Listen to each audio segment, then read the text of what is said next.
First of all, the mayor of San Benito is a very distinguished person. There are 360 mayors in the entire Guatemala, and only 7 of them are female. And this mayor is the equivalent of the leader of the Guatemalan Mayors Association. So she's a very distinguished person. She is also an ambassador to Latin America. She has worked tirelessly in the area of women's rights. She's also a pastor of a church in San Benito, and she came up through social service and her work in the church. She also has championed the issue of working with the aged. Through her ministry, they have opened 13 homes for the elderly in San Benito and the surrounding areas.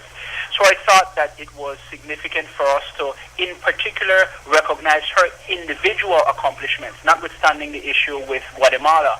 But on the larger front, I think that it bodes well for the relationship between Belize and Guatemala, that we establish cooperative ties and friendly relations with all sectors of their society: commerce, political sectors, any aspect of business, social organizations, so that kind of thing encourages a greater respect for the sovereignty of each country.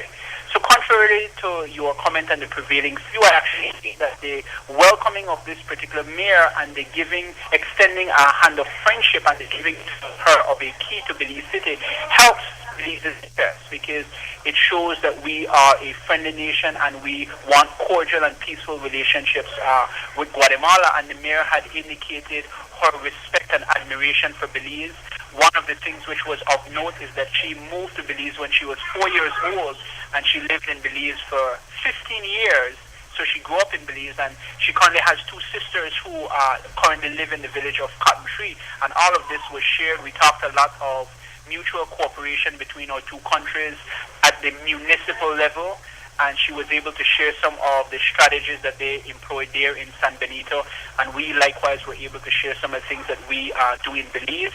And she extended an invitation for us to visit in the 3rd week of January to formalize a relationship between Belize City and the city of San Benito.